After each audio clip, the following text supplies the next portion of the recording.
Hello, Guilty Feminists. The show's been running for almost 8 years now, and a lot's changed in that time. This was only our 14th ever episode. It was released in 2016, and it was on the theme of anger.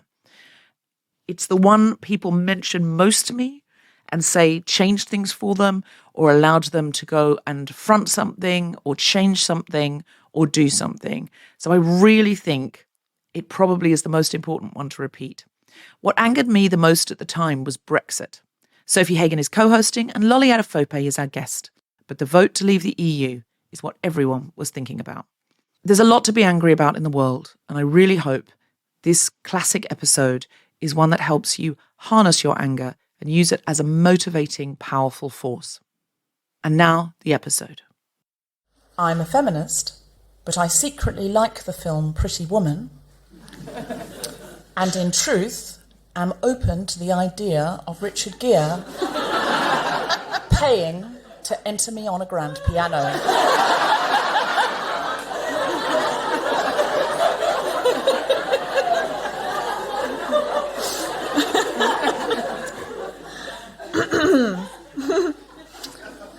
I am a feminist, but when I recently fell asleep in my hotel room, I realized that my pillow smelled of men's perfume. I fell asleep pretending that the pillow was Dr. Jackson Avery from Grey's Anatomy, played by Jesse Williams. What would you do if I told you I had him here tonight as a secret guest? I'm a feminist, but I would go on and put on makeup.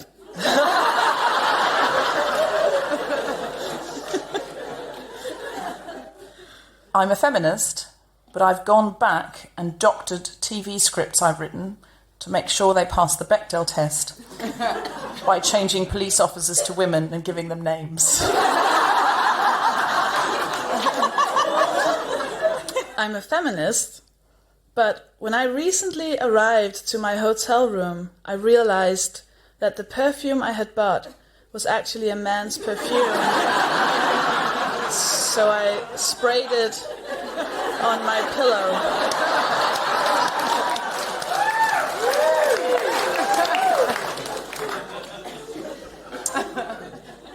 I'm a feminist, but I recently bought a product which claims to make your eyelashes as long and thick as false eyelashes that was in packaging that said, happiness guaranteed. And then after Brexit, I looked at the package and thought, that was a lie. But in fairness, I haven't used it much.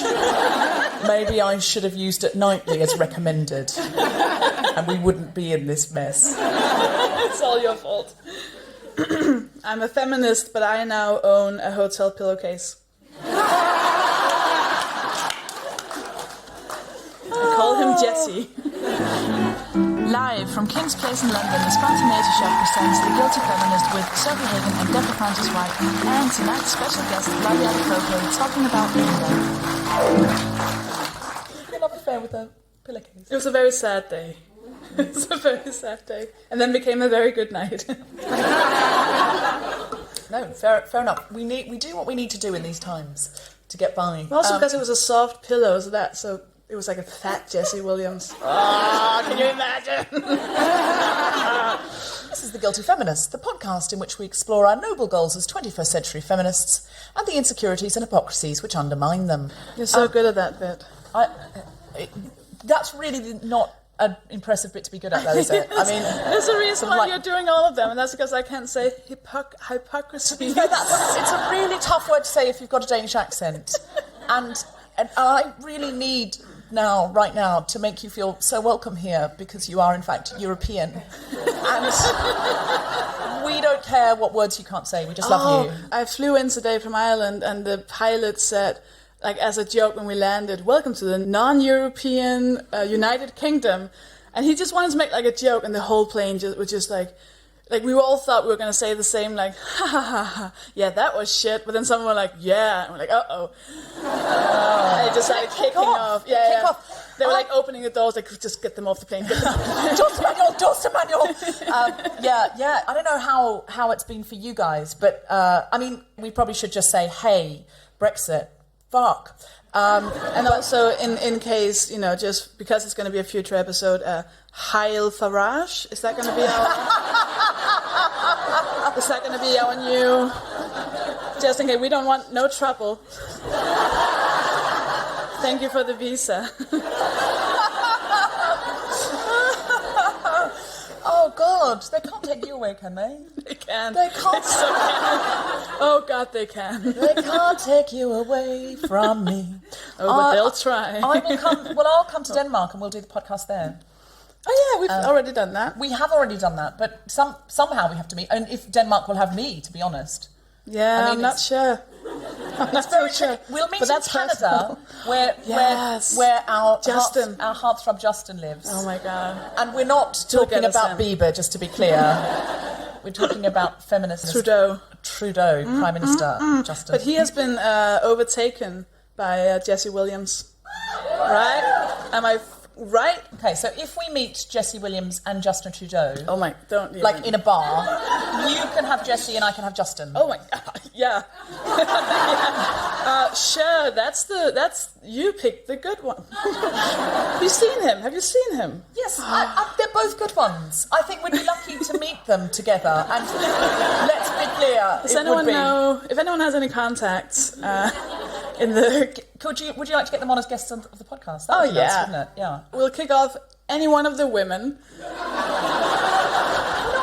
off the women. We're putting on extra shows to accommodate and include men. Sophie, what was your challenge for anger?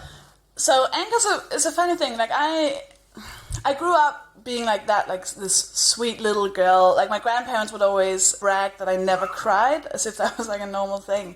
So after years and years of therapy, dealing with repressed feelings of anger and sadness, I only had like a few years of just feeling normal until I became a feminist, and then anger became just like part of everyday life. So I thought, but I still have that in me, like that, I'm not that good at asserting myself, so I thought my challenge would be when someone does something that I don't like, instead of just laughing it off, because I'm always so careful about not being the angry feminist, or the crazy bitch, or the hysterical woman, because that's a stereotype about feminism in a lot of cases, and I just didn't want to be that, so I've always kind of laughed it off whenever something was making me really angry. So I thought, what if I don't do that? Fortunately, something happened. I'm so lucky. I did a gig in another country, and the gig was 4 hours away from the airport, so we had to be driven, me and another comedian who's male comedians, they're out there.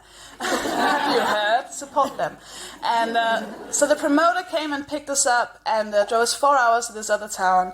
I couldn't speak the language. It was another place. We were kind of completely reliant on this promoter to pick us up and take us around and all of these things. He had been a great guy, the promoter, the night before. He'd been really, really nice, and he felt very safe and normal and all of those things. Then the next night he got drunk, and he started being a bit just like creepy. Like he would say to the male comedian, he'd say, "Oh yeah, I can't hug Sophie because it would just be sexual."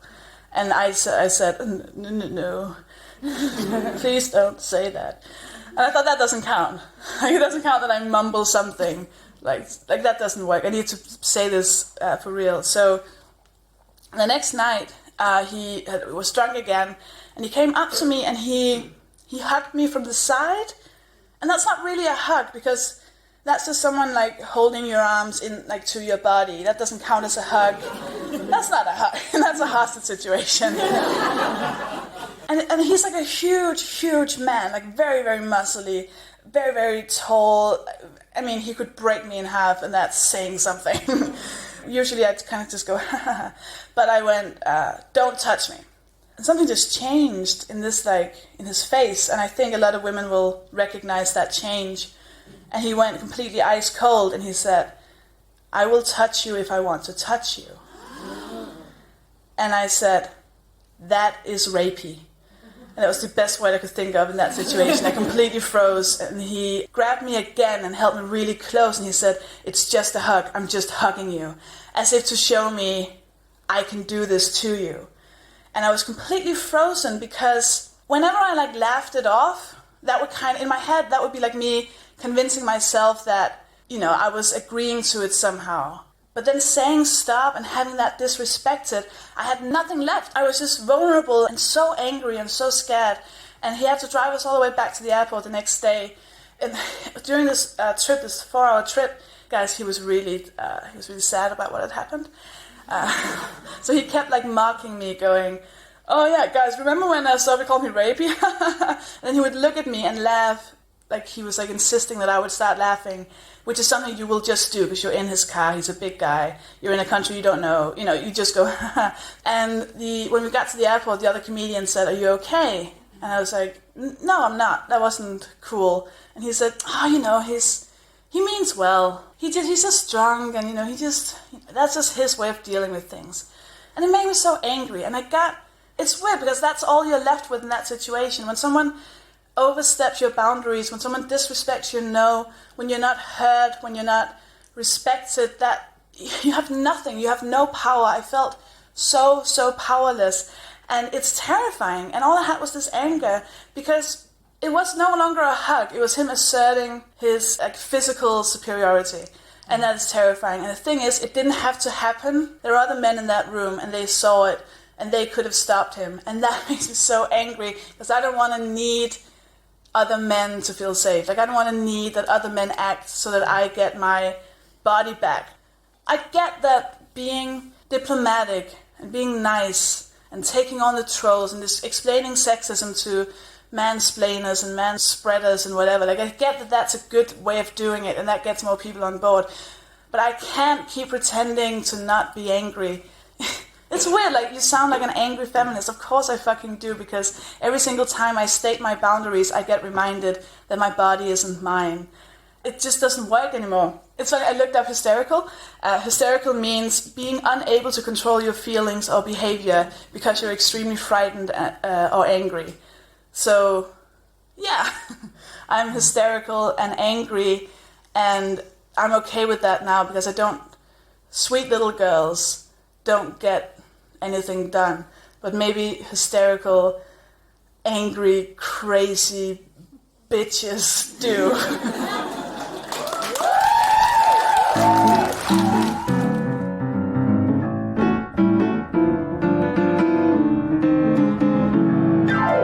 Please welcome to the stage, Deborah Francis White.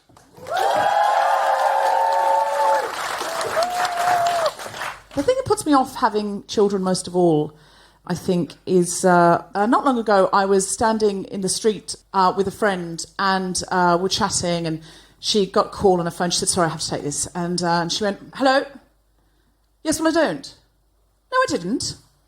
Well, I didn't say that." Well, I can't tell you every time I'm on the television. Well, why can't you look in the Radio Times like everyone else? "No, I've shown you how to use iPlayer. I've shown you how to use iPlayer twice." "No, well, I can't talk about that now. I'm with my friends. Bye, Mum."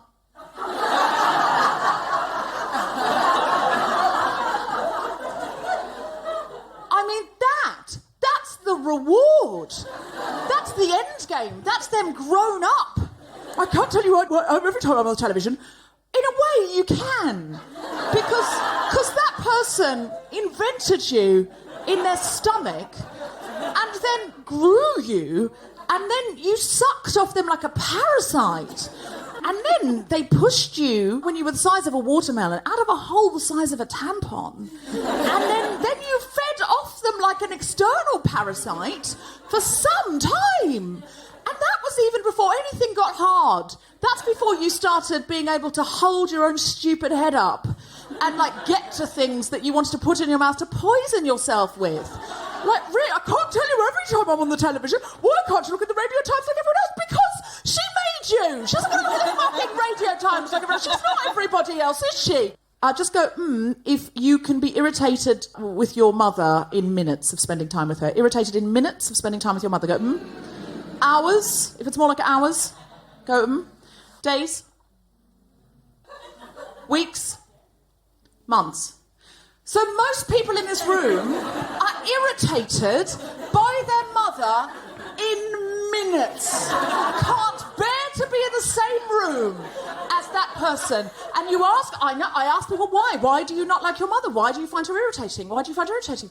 oh, she's so emotionally needy. So needy. She's so emotional about everything. Yeah, let's be very clear. You'd be emotional about any human being who, for the first 12 years of your friendship, had followed you around like a tiny coke addict going, I love you, I need you, I love you, don't leave me, I love you, I know, don't leave me, oh, don't go out, don't leave me, don't leave me, don't leave me. And for the next 6 had gone, shut up, hate you. And then, for the rest of your life, had gone, well, I can't tell you every time I'm on the television. I've shown you how to use iPlayer, I've shown you how to use iPlayer twice. Oh, really? Really? See what you're doing there, madam? Holding a glass. Guess who taught you to do that? Your mum. Sitting upright. Guess who taught you how to do that? Your mum. Sir, over there, not pissing yourself right now. Guess who taught you to do that? Your mum.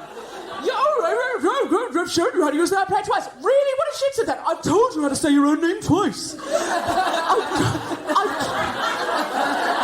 I've told you how to use a spoon without getting it in your eye twice. That's it. That's it. And do you know the worst thing about this routine? The worst thing is somebody took that bit, which is, oh, you complain your mother wants you to help her with her computer, but she showed you how to use a spoon. And that has become a meme on the internet, so I can't do this routine anymore because everybody now thinks I've got it off Facebook and I haven't. Facebook got it off me. Or, a worst case scenario, somebody else thought of it and put exactly the same thing up, which means I'm not original. And that's why I'm angry, and tonight's show is about anger.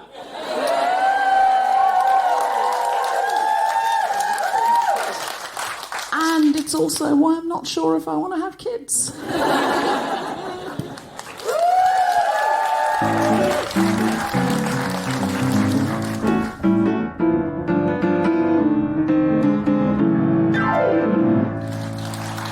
My challenge was on a sort of similar theme, I suppose. I worked with a man who was taller and posher than me, and he would get angry. I would never really know what would trigger it, but sometimes he would just get really, really angry.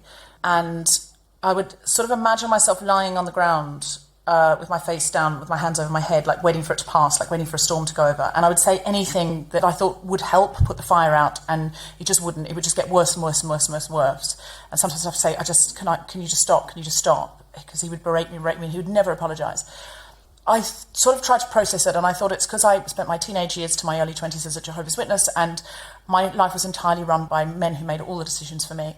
And then I saw another woman I was working with, a man was unaccountably just flew off the handle at her. It was not her problem. It was nothing to do with her. She had done nothing wrong.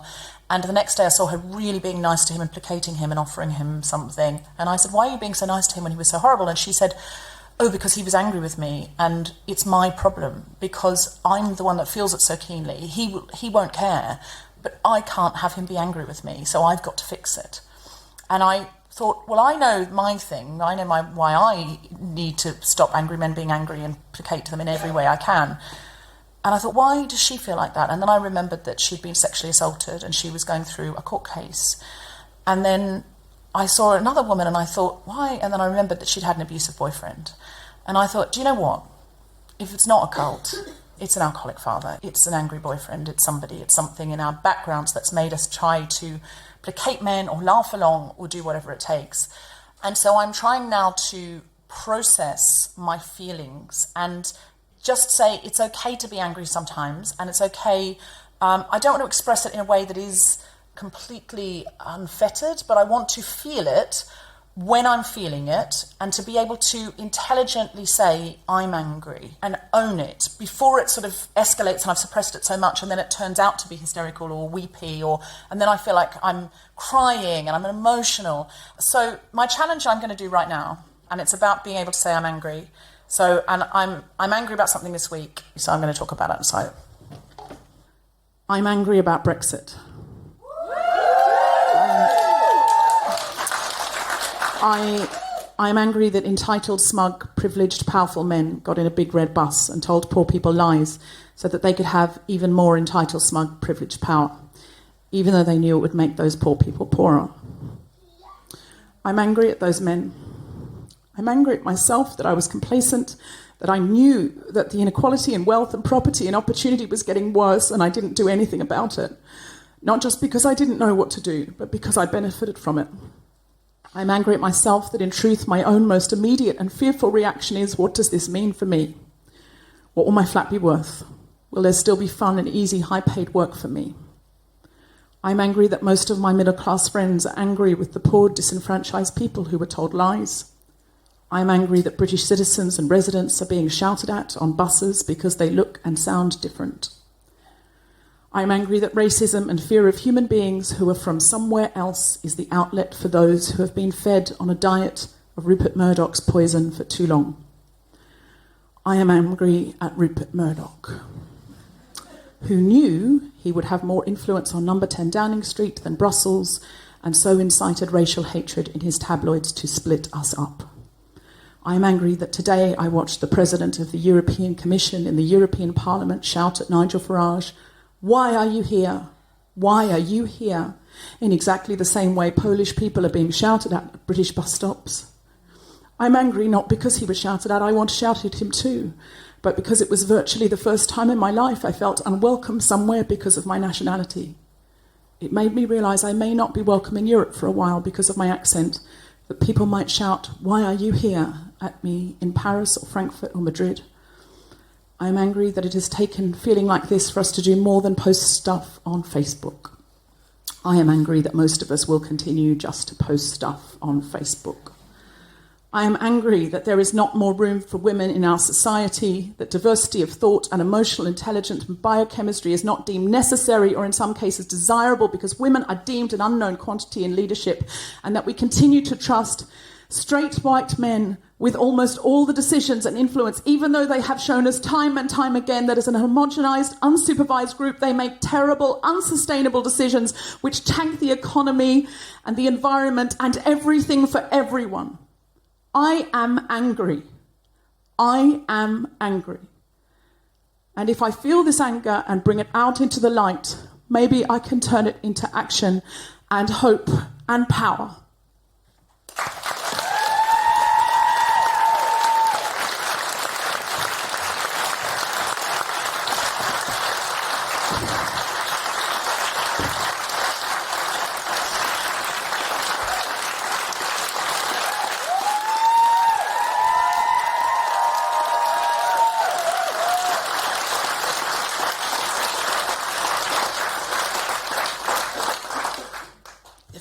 If I had learned to express emotion, I would.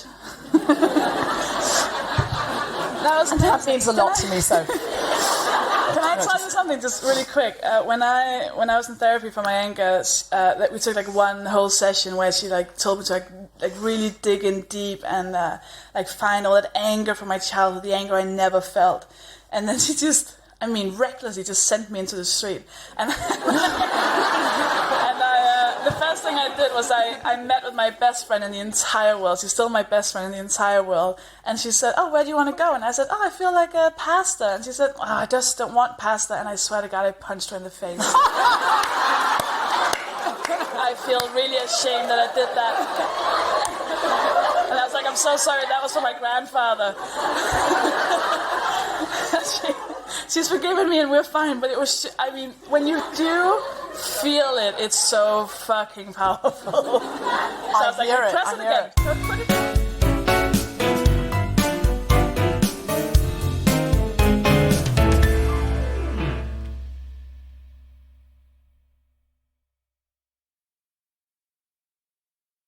Hello, Guilty Feminists. It's Jessica Regan here. And I think it's high time we announced some Guilty Feminist Big Speeches winter workshops. If you, like the majority of the population, have a fear of public speaking, or if you quite enjoy it actually, but you'd like to level up your skills, or maybe you're just curious and would like to give it a go. If you are any of these things, then please go to guiltyfeminist.com/big speeches to secure a place now on one of our winter workshops. They are taking place on December 11th at 11 a.m, January the 14th at 3 p.m, January 28th at 11 a.m, and our last one will be February 11th at 3 p.m. Book now to avoid disappointment. Our prices have never been lower. Hello, Guilty Feminists. This is Deborah. We've got some new live shows coming in 2024. Tickets are on sale now for shows at King's Place in London, on the 15th of January and 19th of February. Full lineups to be announced, but you know we always get the best co-hosts and the most interesting guests. And we'll be announcing our Australian and New Zealand dates very soon, so keep an eye on the website, guiltyfeminist.com. And if you're enjoying this episode, why not pop over to Apple Podcasts, Spotify, or wherever you like to listen, and give us a 5-star review and a few lovely words. It really does help other people find the podcast, and so does talking about it on social media or even mentioning it to a friend with your face. You can also get ad-free episodes by subscribing on Patreon, Apple Podcasts, or Acast Plus. That's all from me here. Back to the podcast. Shall we bring in our guest? Yeah, let's do it. Oh, fuck. Hold on. Do you want to introduce? Yeah. Lolly Adefope is a British character comedian, and she is hilarious. She was voted the Independent's one to watch. She was one of the Evening Standard's Fresh Faces of 2016. She was both nominated for the Chortle's Best Newcomer and Best Character Improv Sketch Act. She is seen on Sky One's Rovers and ITV2's 11ish and on Channel 4 and on BBC 3. We love her, and you will too. Welcome to the stage, Lolly Adefope!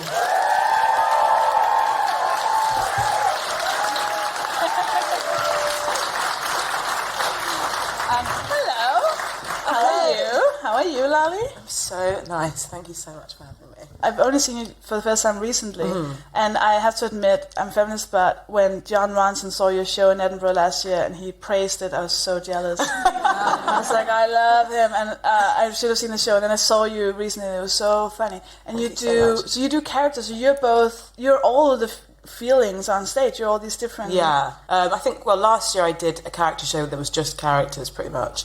And it was because I hadn't been doing comedy for very long, and what I'd written and what I was doing at gigs was just silly characters and like doing silly voices and writing jokes. And then so my Edinburgh show was just like a compilation of all of those characters. And then I got some reviews that were kind of, cause there was like a moment in the show where I play myself and I make a tiny joke about how it's really hard to be a black female comedian, but I don't like dwell on it because that wasn't what the show was about. And then I got some reviews that were kind of like, she does talk about race a bit, but it would have been more interesting to hear her talk about that a lot more. And then there were other reviews that were kind of like, she doesn't even talk about race, and that is great because you don't have to talk about race if you don't want to. And so this year's show is kind of a mixture of doing characters and playing myself, but I think the point is kind of I should be able to do whatever I want in my comedy. And like if someone wrote a show about like a parent dying, no one would say, oh, but why didn't you talk about your other parent and how they felt in the situation? But for some reason, everyone always has to be like, the thing is, I see everything, and you didn't actually mention that one thing that I think you should have mentioned. So this year is kind of playing myself so that I can like sort of shine a light onto those kind of comments that I get, and then also playing characters to show that I can do whatever I want. If I want, if it's funny. How much do you think you do filter your anger through comedy? Like, how much is it a useful valve for anger, I suppose? For me, it's like the only way I can deal with stuff. Like, when Orlando happened and Julia Hartley-Brewer wrote that article and she was like, maybe Owen Jones has more in common with ISIS than he thinks. And then I wrote this tweet that was like, be yourself, Julia Hartley-Brewer, because Katie Hopkins is already taken. And I sent it to my friends. And I was like, is this funny? And she was like, it is funny, but also a tragedy has occurred, and maybe we don't always have to make jokes about it. And I was like, I don't know how to not just, partly being a comedian, people expect it, and partly being a black female person, people will expect a comment. I sometimes feel that weight of you're a woman in comedy, speak for all women in comedy, speak for every female experience, and you always get asked if you ever interviewed, it's a sort of running joke between female comedians that it will automatically What's it like being a female comedian? I can't really tell you what it's like being Dawn French or Jenny Claire or Sarah Silverman. I mean, I'm sure they've got quite different experiences, so it's really hard for me to say. How much is that more exacerbated by being a black female comedian? I think with things like interviews, I don't think anyone's ever asked me anything about race, even though I'd love to answer questions about it. Except me right now. Yeah. Am I the first to bring it up? And I love it. Do you think they're too scared? They're too scared to say you're black? I think I'd expect it more. I think people are more willing to just like write a comment in a review, like the things about, oh, you shouldn't mention it, rather than actually debate something where it will show that they're maybe quite stupid. Maybe.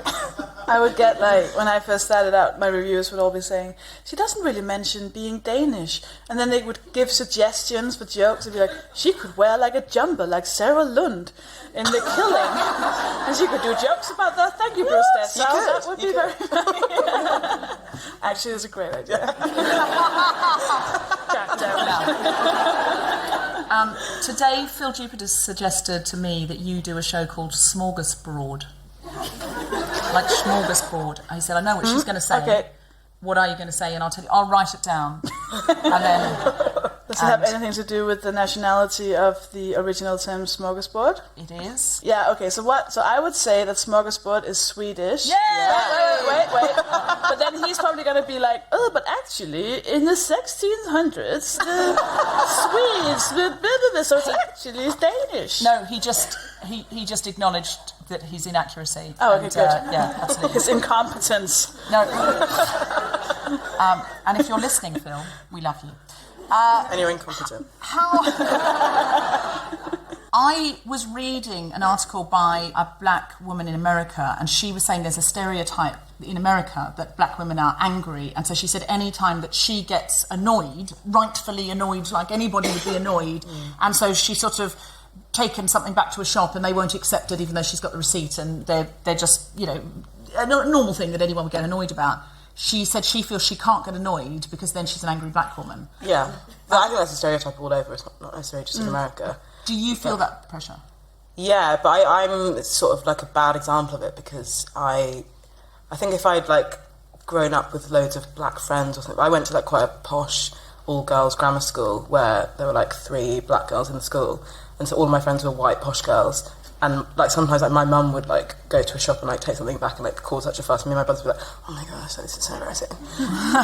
and because I've sort of like seen the way that other people look at people who are angry and black, and sort of been like, well, I'm not going to be that. I'm just going to be this funny, cool girl who doesn't do that. But then like now that there are more like think pieces and people talking about stuff like that, it does make me more like willing to be angry. But like you kind of have to like quantify it and be like, no, but I am aware of the angry black girl stereotype, and I'm not doing that. I'm just being angry. God, how exhausting that is. Is this because it's really hard being me?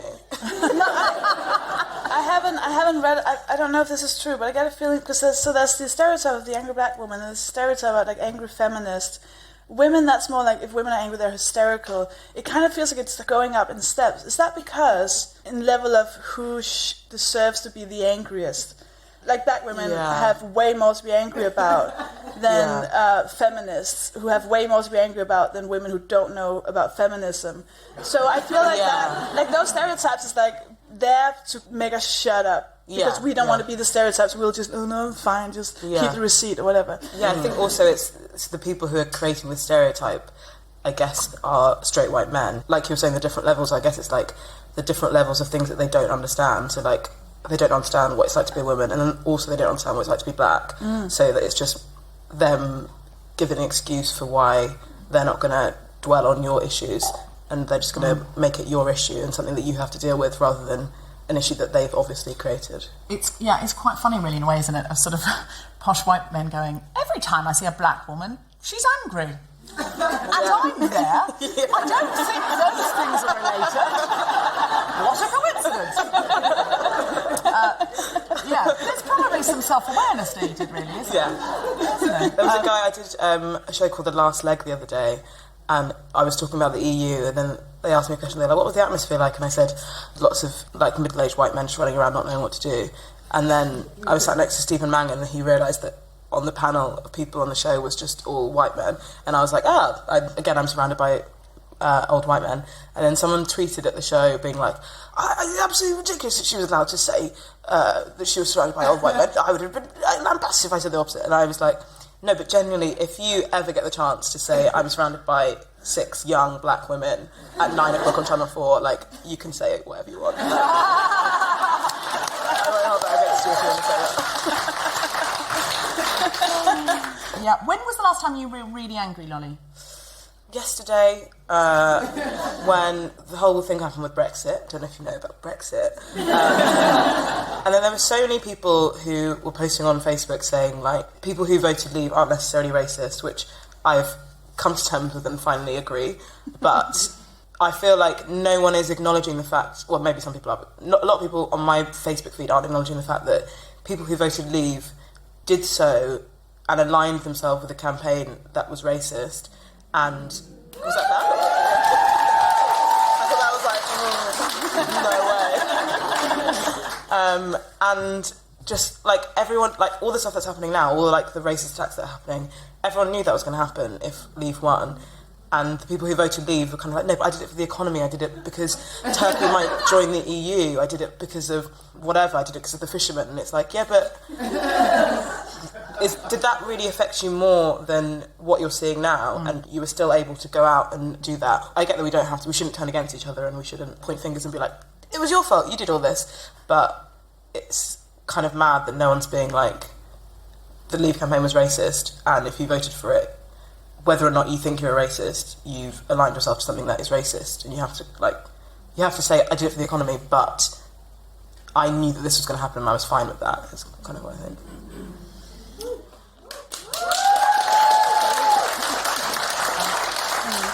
And if you're listening at home in the future, where we live, Brexit has just happened. When was the last time you were really angry, Sophie? Okay, this is so Sex and the City, but it was because of a boy. And here's the thing. So we'd been dating for a while. And everything's going fine, texting every day, da-da-da-da. And then all of a sudden he went completely quiet for like a week. And I was texting him, he didn't text me back, completely quiet, completely nothing. So I wrote him, hey, by the way, is something wrong? Because it feels like something happened at some point, and if I've done something, I'd like to talk about it, and if not, if you're just not interested anymore, that's also fine. Just whatever, just kind of let me know what's happening. And he said, chillax, Max. Your racism story's looking pretty stupid now. Hey, Lolly.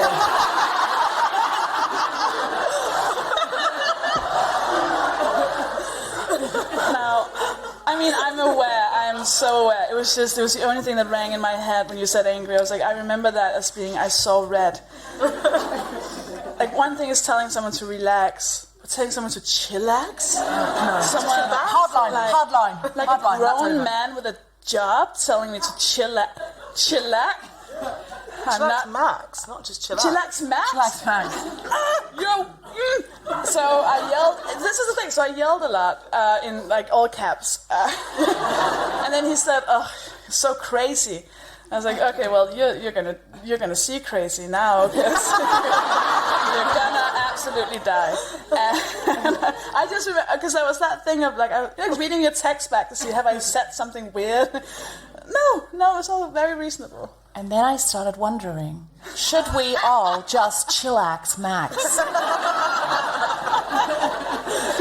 I hope he dies in Edinburgh. Like his show. No, his comedy show dies. Like he doesn't get laughs. Not like that. No, I was going to say that's extreme. It sounds really extreme. He dies. Falls under a bus. I hope he goes on vacation. That'll show him how to chillax Max.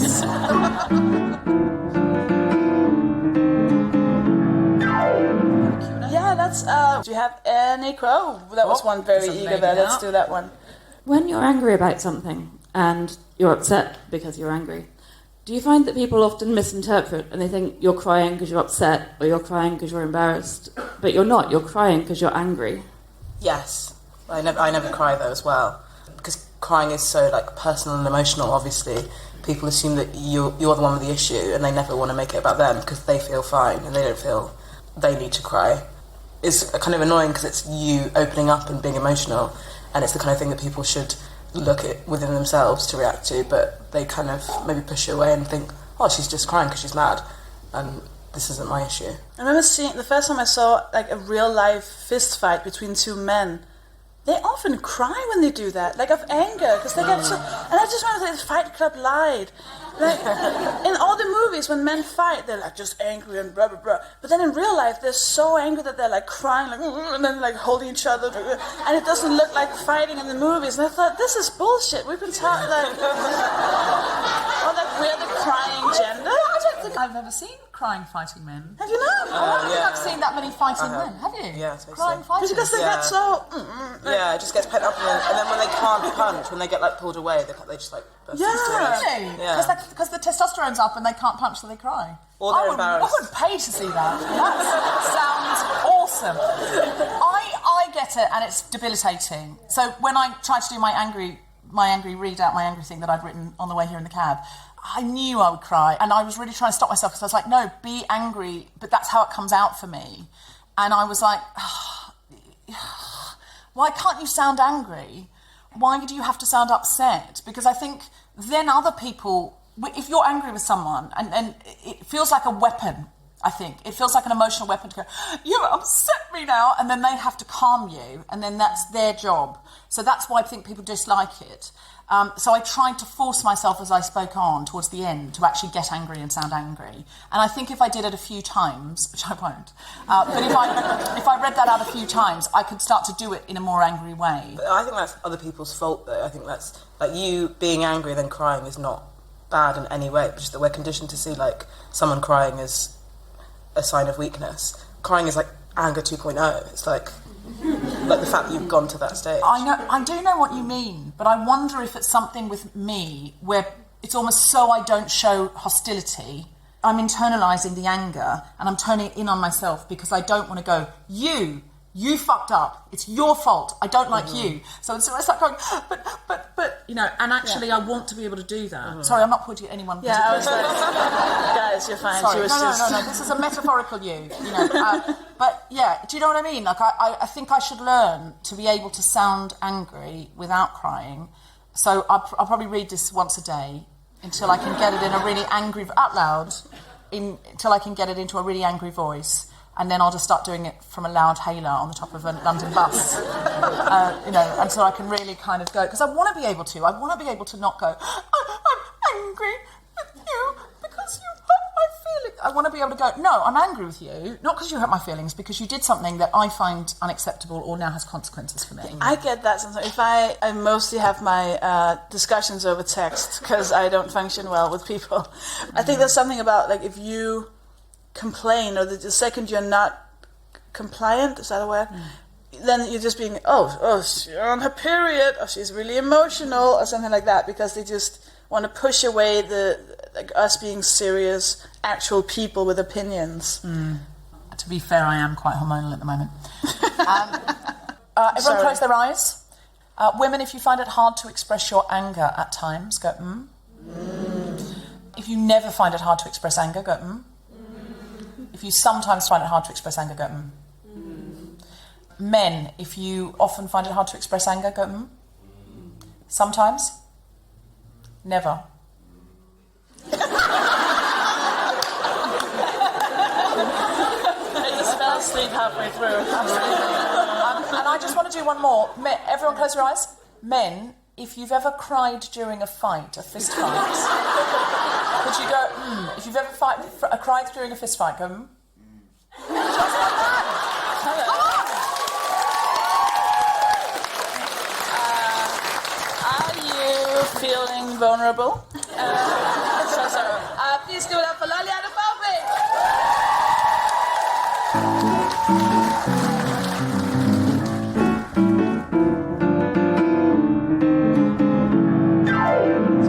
Go and see your show, Lolly. What's it called? Where can we see you and find out where we can see the show? My show is in Edinburgh, and it's called Lolly 2, because I didn't know what the show was going to be about when I chose the title.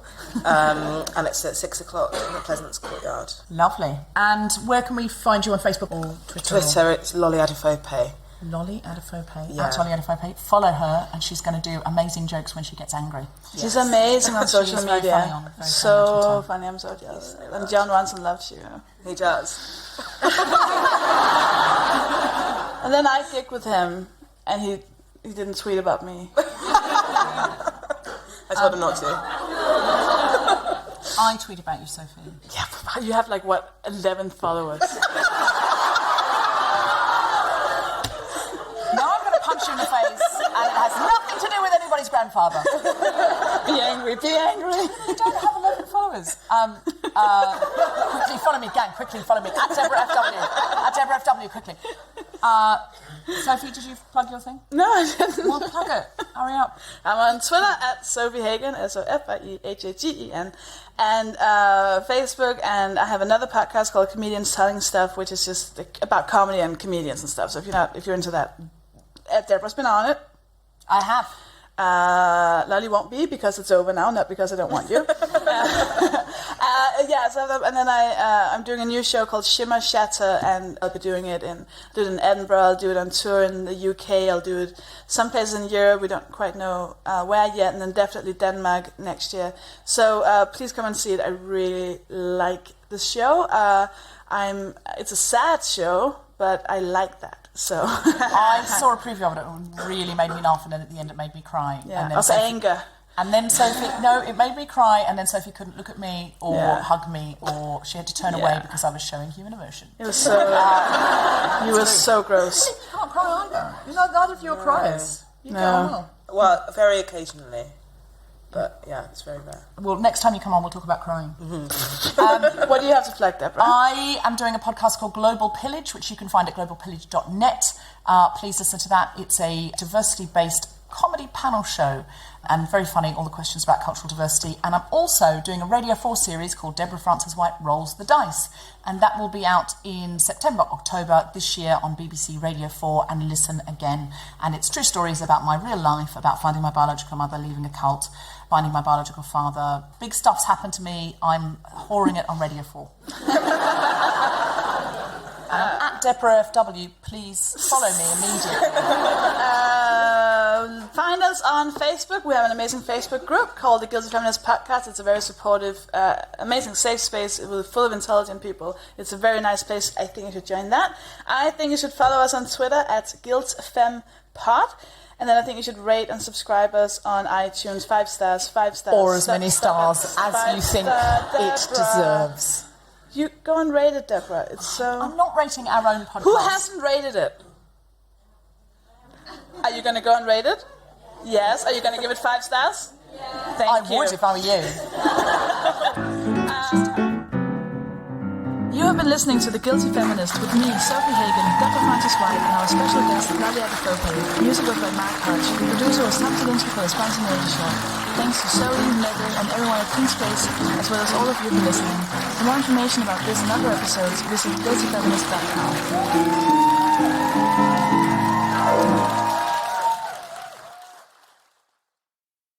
I've cried at a fist fight. Oh, yeah. Well, does this count? Someone punched me in the face and then I cried. Darling, I can't bear it. The Guilty Feminist is provided exclusively from Acast. Find it wherever you get your podcasts.